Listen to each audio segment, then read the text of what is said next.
We play for keeps, Cuddy. You ain't heard about the huddle fire with no with D-Lane. We tryna get it off the muscle. Walters caught the pick and ran it back without a tussle. Blow the whistle, coach is trying to get back to the huddle.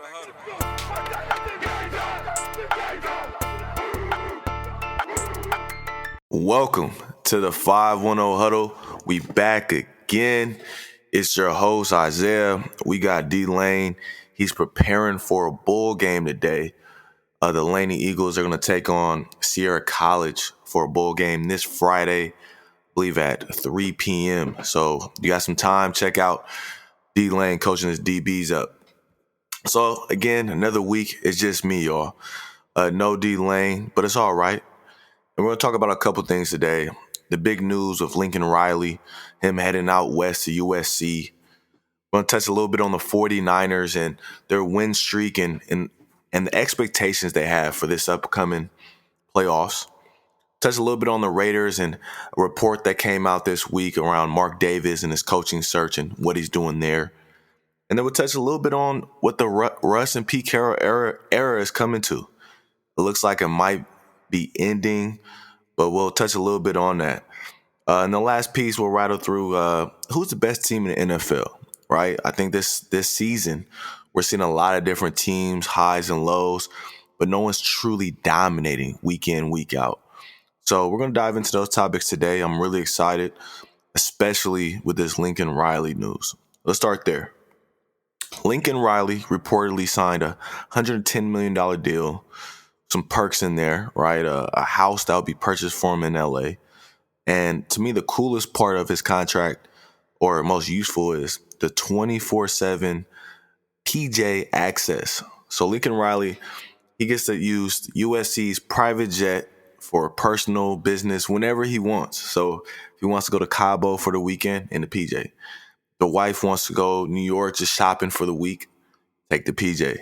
And it shows you that USC, they're a big boy school, right? When Pete Carroll left with all the sanctions, they couldn't find a coach, right? They tried to go with Sark. He just can't coach. He could recruit, but can't coach. Then they were in the Helton era, try to clean up their image, right? A clean cut, soft-spoken guy. He just doesn't produce results. Did not produce results. And recruiting hasn't been the same, right? We look right now, the top quarterbacks in the country are from Southern California. Bryce Young over at Alabama, right? We have Marcus Stroud, Ohio State. DJ over at Clemson. Those are three SoCal guys that are not in the Pac-12 or at SC, right? And again, they have a good quarterback now with Dart, but he's not the same or on those other three quarterbacks level. The day that Lincoln Riley, I'm recording this on a Wednesday, signed his contract with USC, they were able to get the number one recruit in the nation, a number one recruit in California. A quarterback, and he's already making recruiting noise. I think he got 2 recruits, 2 5-stars already decommitting. So he's making noise. And the impact of Lincoln Riley going to the SC is huge, right? I love the Pac-12. I'm an Oregon Ducks fan. But the Pac-12 conference cannot be a dominant conference without SC rolling, right? At the SEC, they need Georgia, they need the Alabamas, they need the Floridas. Those schools have to be rolling, right? In the Big 12, they need Ohio State, they need Michigan, Penn State, Michigan State. Those schools need to be good. Without those schools, the conference does not hold the same weight. The conference is not the same. Even the ACC, right? If Clemson or Florida State is not humming, that conference isn't the same. And we're seeing that. Clemson this year isn't humming. And that conference is We're not even looking at that conference the same this year, strictly because Clemson is not humming. But back to Lincoln Riley at SC, it's going to change the Pac-12. In-state recruits won't be leaving, and for the top recruits that are going to USC, other recruits are going to stay out west. Hey, do you want to come to Utah and be the guys that beat SC, right? Or we always hear these stories, right? There's a receiver, Chris Olave, that's Ohio State. It's like, yeah, I didn't even get offered by a West Coast school. Right, so more of those talents are going to stay out west, right? Because all the recruiting eyes are going to be in California and out west. And I'm telling you right now, Lincoln Riley is building a gate around LA. If you're a 4 or 5-star, you're getting an offer from SC, and you're more likely probably going to take that instead of going to the Oklahomas. Now, this is a piece I haven't heard talked about a lot. Aside from Lincoln Riley being a great recruiter, an X and O coach, right? A school where quarterbacks want to go or play for is Lincoln Riley. Is the impact with players being able to get paid and endorsements? Why wouldn't you want to go to LA? And it made me think, are some of these schools that are in small towns, now Alabama, their brand is so big, there's so much money and eyeballs, it wouldn't matter, right? But some of these other schools, right? If you're not in a big city, what sponsorships can you offer their kids, right? Or these students?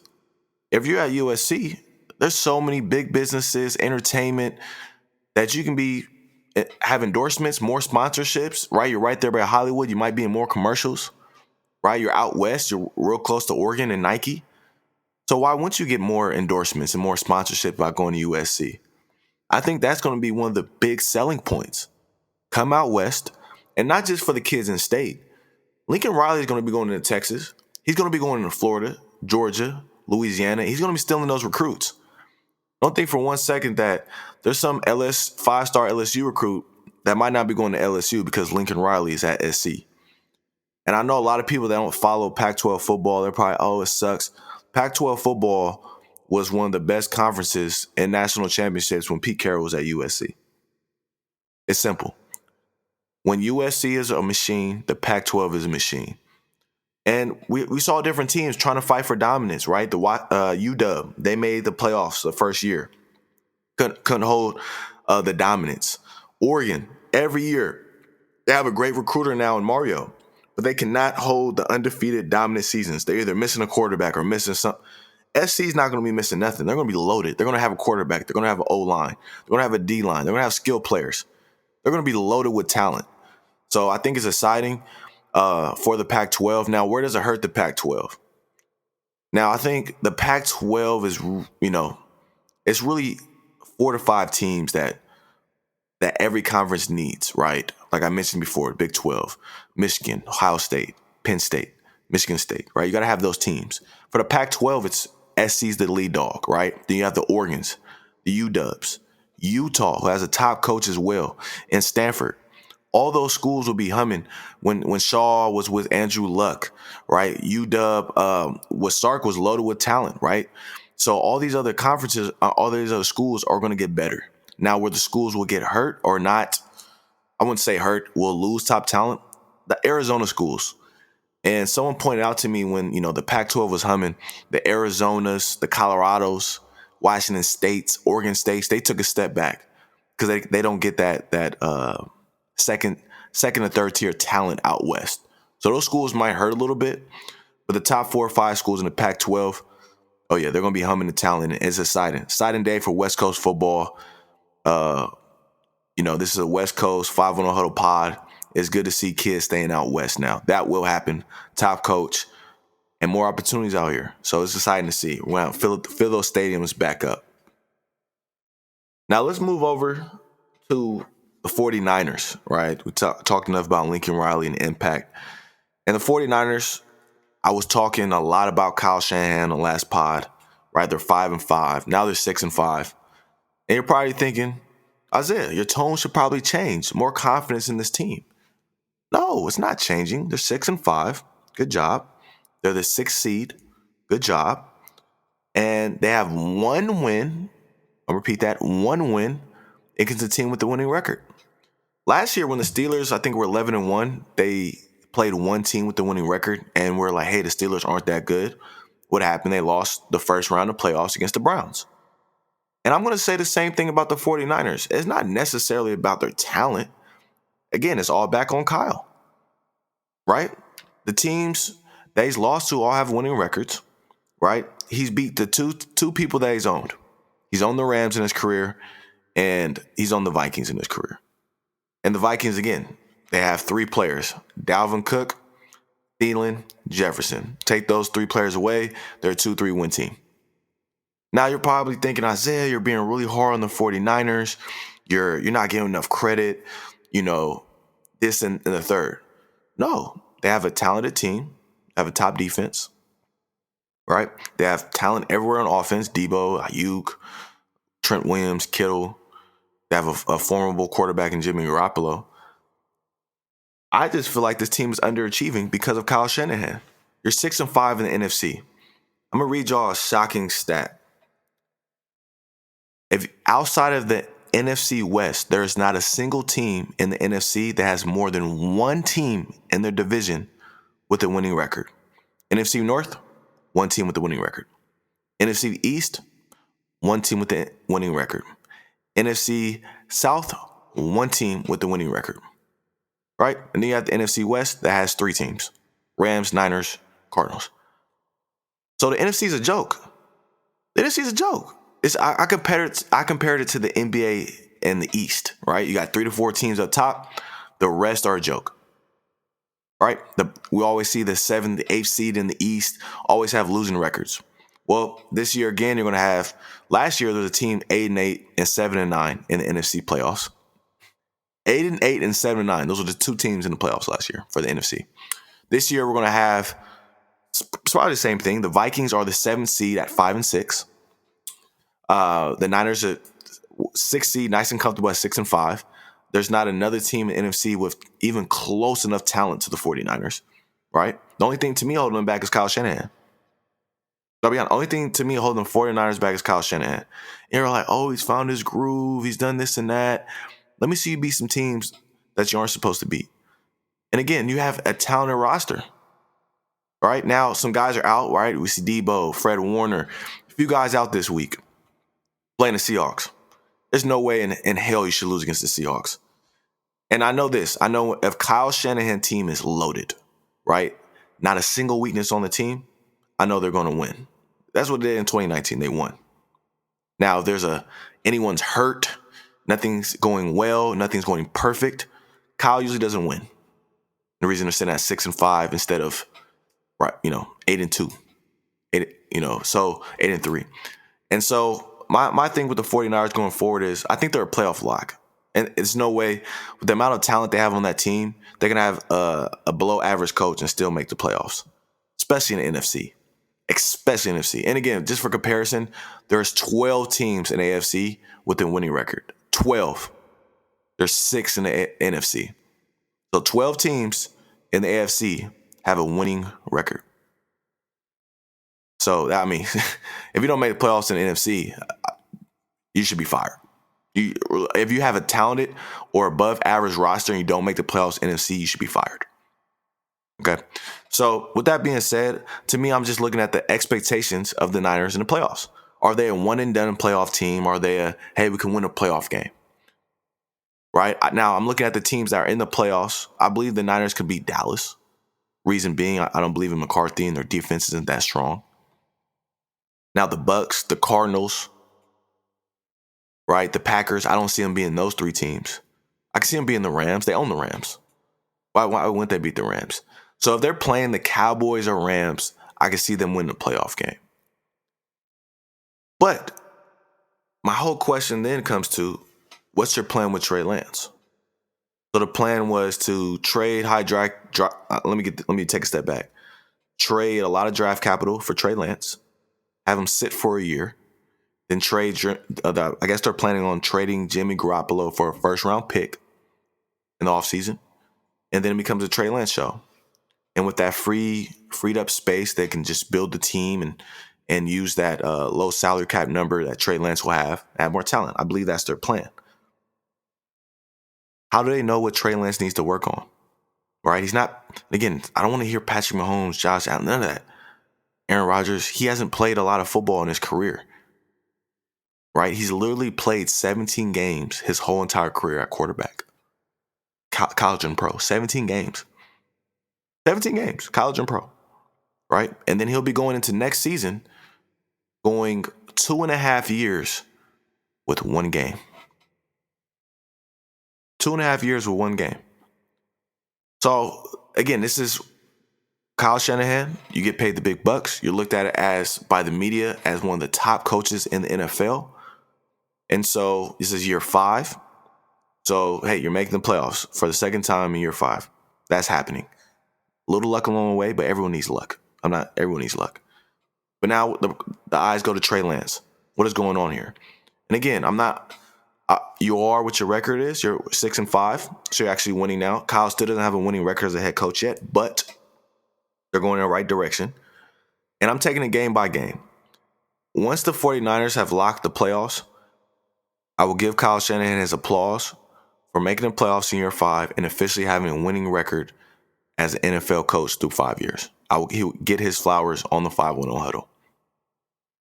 Now, will he get his flowers with Trey Lance for the development of Trey Lance for turning the 49ers into what Jim Harbaugh did, making them a competitor year in and year out? That's what I'm waiting to see.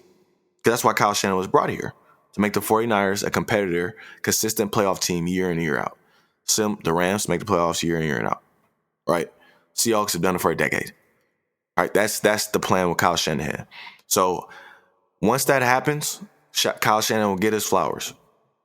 Kyle Shanahan might make me look like an idiot when if he's rattling off 3-4 years, Trey Lance is a superstar. But until that happens, he's not getting his flowers. So that's my piece on the 49ers. I guess the positive direction, they are 6-5. They beat the Rams. Again, they have a winning record. The Vikings were 5-5, so that's really good. Now to play the Seahawks. Russell Wilson's 15-4 in his career against the 49ers. By no means should they lose to the Seahawks. If the 49ers lose to the Seahawks, if you're a 49er fan, do not turn into this podcast next week. I will be going in. I will be going in. Now let's move to the Raiders, another 6-5 team without a coach, right? Going through turmoil right now as far as an organization. We don't know if they don't know if the GM is going to be back. They don't know, what's going on with this coaching search. And this report came out that Mark Davis has not started his coaching search yet, and he's focused on the playoffs. And I first took a step back, and I was just thinking, one, why would you delay the coaching search at all? Right? We should be out in front of it. We should be one of the first leading teams. All these coaching rumors should be coming, directed at the Raiders and coaches and such forth. But then I realized a franchise that has made the playoffs one time in 17 years, 6-5. I believe they're two seeds. They're the eighth or ninth seed right now in the playoff picture. So they need to keep winning. And I can see why the whole focus of the playoffs.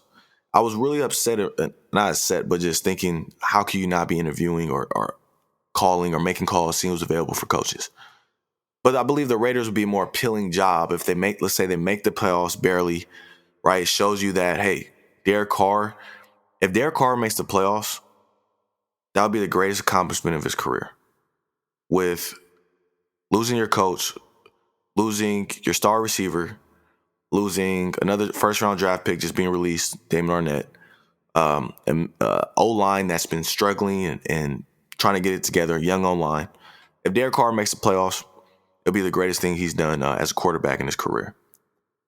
And so I think Mark Davis he wants to see what he has in his team. What is his team? And so when you're recruiting, when you're trying to pitch top coaches, the Kellen Moores, the Eric Bieniemys, the Doug Petersons, right? These are the coaches that would be getting interviewed, the Brian Leftwiches, right? This offseason. You got to make it appealing. You're in Vegas. There's a fringe playoff team or a playoff team. We have a quarterback. All we need is a legit coach and GM to come in. And next year, the Raiders could be a playoff team. So I'm not going to overreact to him not interviewing coaches. But I will say this. If the Raiders at a point this season is just over with, we're not making the playoffs, the Raiders aren't going, won't be playing in February, January. The coaching starts beginning immediately. I saw a little video. I guess Kellen Moore and Derek Carr had a very long conversation at the end of the Cowboy game. And it was funny. I think I was going in on the Raiders, thinking they'll get blown out by the Cowboys. A pleasant surprise. Thanksgiving food tasted a little better. But it was surprising to see Derek Carr not, I guess, give up is the word. We've seen him do that a lot. But I'm not walking into the trap. They played a Washington football team this week. Has a losing record. Not surprised that they lose that game. They're playing Jack Del Rio. Now, the Raiders are pretty healthy right now, so they'll have a shot. But, again, the Washington football team has a good front seven, really good D tackle in Allen. So I think the Raiders will be tested, but it's a game they should win. If Derek Carr plays how he's supposed to play, and the defense plays how they're supposed to play, they should win. But I'm not going to It's 1 week at a time. Just like the 49ers and Kyle Shanahan, 1 week at a time. I think that's the theme of this podcast. Week by week, we're judging Kyle. Week by week, we're judging Derek Carr. Because we're getting told that Derek Carr is a good quarterback. We're getting told that Kyle Shanahan is a good coach. But for some reason, we don't get consistent data on it, right? Good coaches win consistently. Good quarterbacks win consistently. So we're always looking for consistent data. So that's how I think we're taking it week by week. And on this podcast, we're focused on Derek Carr and Kyle Shanahan, right? They have the most power under the most pressure. And let's see what they do. And I think that's the theme we're going here in a week by week. Now, Derek Carr, I think that was his best performance of the year, right? DJ got going. Renfro, no Darren Waller, and he was still attacking. So let's just see if we can do it on a consistent basis. My last piece on Derek Carr before I jump to Russ and Pete. Someone made an interesting point about pressure and blitz, that sometimes Carr looks scared or rattled when he's getting hit a lot. If you know where to go with the ball, right, and someone pointed this out, the games where Derek Carr is running around, I think because he knows where the pressure is coming from, he knows where the blitz is coming from, he knows who's going to be open. But the moment you don't know where to go with the ball, or you don't know where the blitz is coming from or what coverage someone's in, that's when you start to get frantic. You don't know what to do with the ball, right? Tom Brady, Aaron Rodgers, the best that they've been doing this for 15, 20, Aaron Rodgers, 15 years, Tom Brady, my whole life, right? They know where to go with the ball, right? Quarterbacks that, if someone pointed out to Josh Allen, was frantic in the pocket constantly his second year. So my thinking was with Derek Carr is the moment that he doesn't know where to go with the ball, I think is the moment that he fails as a quarterback. He doesn't know how to ad-lib. I think it's simple as that. Derek Carr does not know how to ad-lib. That's it. Right? So, hey, what's the problem with Derek Carr? I just don't think he knows how to ad-lib. Right? And he knows how to ad-lib, I think, a little better than the Kirk Cousins or the Jimmy G's. Right? And he's in that tier, just the leader of that tier. Right? So I think as Derek Carr gets older, right, 31, 32, the more you'll see these defenses, I think you'll see more consistent Derek Carr. Now, you're not going to see a top 10, top 8 Derek Carr, but I think you'll see what he's supposed to be, a 10 to 13 quarterback. And if you have a roster, you make the playoffs, you have a loaded roster, with a good coach, you should have a shot at the Super Bowl or deep playoff run. So that's my last pieces on Carr and the Raiders. But, yeah, Mark Davis, no problem with him not starting a coaching search yet. But the moment the Raiders are officially out the playoffs, it needs to happen immediately, and the rumor mill should begin. Now, this is rumors that were started off last offseason with Russell Wilson wanting to be traded. His agent listed the teams he wanted to go to.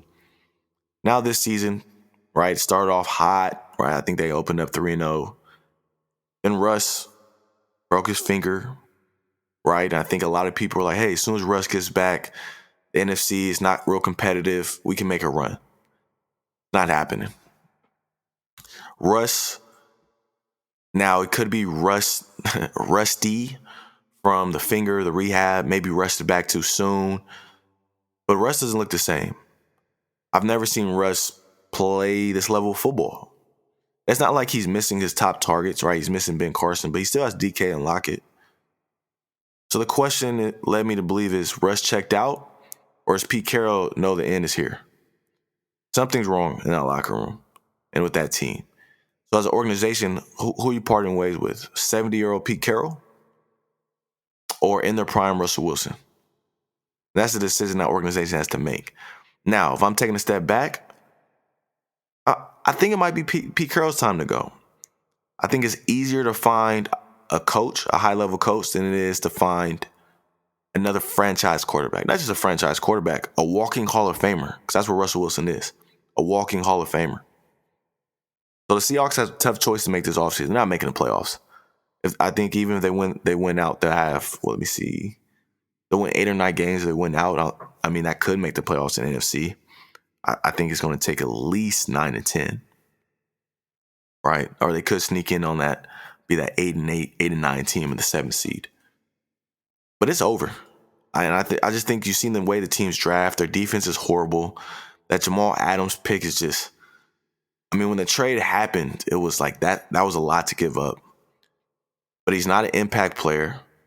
I mean, you got to think about it. Russ has only been on one. I mean, not Russ. Jamal Adams has only been on one winning team in his career. And I've never seen a player celebrate more on losing teams. Now, he's made a lot of money. So, I mean, you got to have fun, right? You make that much money, you can't be down every game. But Jamal Adams isn't a winning player. All right, if I was it could be the two orgs he's with, but his impact hasn't been 2 first rounds. So they don't have a first round pick, which would be a top 5 pick. And look, face it, they need a defense. Kyle Hamilton, one of the top safety prospects to come out in a long time.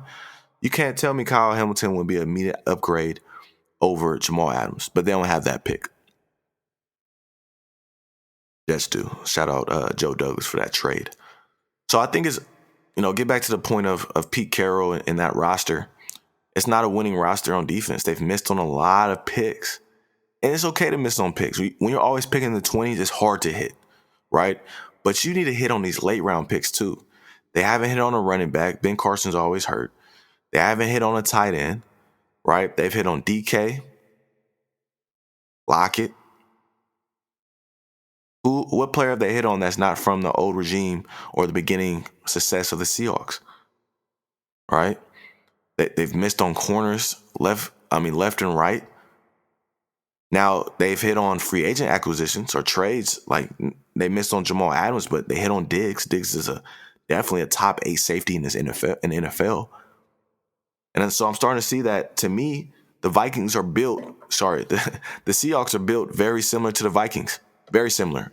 And you should look at their roster. The only difference is they have Russell Wilson. And when he's playing top 5, like year in, year out, they can overcome everything else. Something you see Kirk Cousins can't overcome everything else. Russell Wilson can, right? It's just like the Seahawks. They have two wideouts.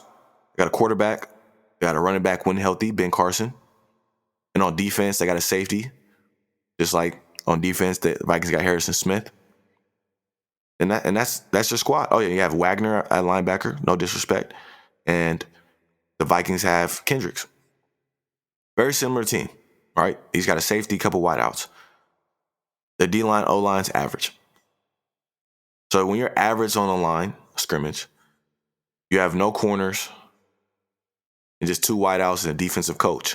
That's what Pete Carroll's a defensive coach. That's what Mike Zimmer are, defensive coach. You're not going to win consistently. And the moment Russell Wilson stopped playing like a top 5 quarterback, this was the roster. This is the team you see. So I don't think Russell will demand a trade if they just let Pete Carroll go after the season. Hey, Russ, come help us pick our next coach, whether it be a Kellen Moore, Eric Bieniemy, Doug Peterson, and let's rebuild, right? Let's find a way to get out of Jamal Adams' contract, right? Maybe have to eat some dead money, right? Let's start the rebuild of the Seahawks in a second phase for you, Russ. It's hard to do, though. So Russ, on the other hand, Seahawks might be, not be able to move off Pete Carroll because Russ might be gone. And that might be the best. Hey, if Russ, you know what? I would not play another down for Seattle. I don't care if it's Bill Belichick, Andy Reid as my head coach. Then you just blow it all up. Pete's gone. Russ gone. You start putting guys up for trade, and you rebuild. Now, the tough part is there's no young quarterbacks in this draft. So it might just be a complete ugly disaster. And we see rebuilds don't always work. The Jets and Giants been rebuilding year over year. Jacksonville's been rebuilding year over year. The Raiders have been in like a half-ass rebuild and no results, right? So rebuilds don't always work. Look at the Broncos, right? But also the other side, if no rebuild, you stay in that average. Washington football, the Broncos. Some Raiders, right? You just win 7 to 9 games every year. So it'll be interesting to see what ownership, John Snyder, they do this offseason with Russell and Pete Carroll, because it's over. And Russ being one of my favorite players to ever watch and continue to watch, I'll be really excited to see him, maybe the first time in his career have an offensive coach and see what that system looks like. That'll be fun to see. The last piece I'll end off here, and this season's been different. No team has just dominated, week in and week out. So the question is, who's the best team in the NFL? And when looking, the eye test, who you've beaten, who your coach is, who your players are, who's your quarterback, that's what I took in consideration of who the best team in the NFL is. And to me, it's clear cut. It's the Packers. And this really might be, a movie in the making with Aaron Rodgers in his last year, supposedly with Green Bay. If they've done the Super Bowl, I don't know how it could be their last year, but their last year at Green Bay. They've beaten teams with winning records. They've beaten teams with winning records week in, week out. They have a defense who's playing top 8, top 7. Their O-line's playing well. Aaron Rodgers is playing out of his mind. Looks like the MVP again. And then I take a look around the league, right? The Bucks to me look really good, but something's weird, right? They've battled injuries all year. I believe this Packers team, who lost a really close game to the Bucks last year in the NFC Championship, is better. I believe this Packers team is better than last year's team. So I think the Packers are clear cut. I believe the Bucks are right there in second. Tom Brady, they've won it. They don't have weakness on their team when they're healthy. Close knit group, close coaching staff. So to me, they're the second best team right now. Then to me, this is where it gets tough. Who's the third best team? Right now, I want to say Cardinals. Right, I want to say Ravens. I want to say Chiefs. Those are the 3 teams that are, to me, all battling for that third best team. If I look at the Cardinals, they have a coach, Cliff. This is his first winning season ever in his coaching career, college and pro. I need to see him do it before he actually does it, right? I'm not a firm believer of his offense in January. I need to see how, you have to remember, you got to see how this offense works in the playoffs. Running the ball on defense travels well. Running the ball on defense travels well. So I need to see it. Then I look at the Chiefs, right? Andy, Pat, defense is starting to hum up. They're playing football, good football at the right moment. But I have still question marks about that defense. When I say best team in the NFL, that means they go any place, anywhere, they're going to win. Right? And then we have Bills, we have Ravens 8-3. Just think they need a little more on the outside. So I'm going to go with Chiefs. Right? I believe that Chiefs, at the end of the day, if you just said who are the best 3 quarterbacks in the NFL, Pat Mahomes, Aaron Rodgers, Tom Brady, that would be the argument. Those are your 3 best teams. Packers leading the way, Bucks second, Patrick Mahomes, and Chiefs third. And I think you're going to have a similar result to last year. Don't be surprised if the same teams are in the AFC and NFC Championship. Don't be surprised, because the cream always rises to the top. Best coaches, best quarterbacks mixed in with that have the best talent around them. Simple philosophy. Get your top 5 coach, get your top 5 quarterback, and you'll win. So that's all I have today. I hope y'all enjoyed the pod. Just me, again, D Lane, preparing his team for a bowl game this Friday at Laney, playing Sierra College. Check it out if you got some free time. But that's all we got this week. Thank you for tuning in.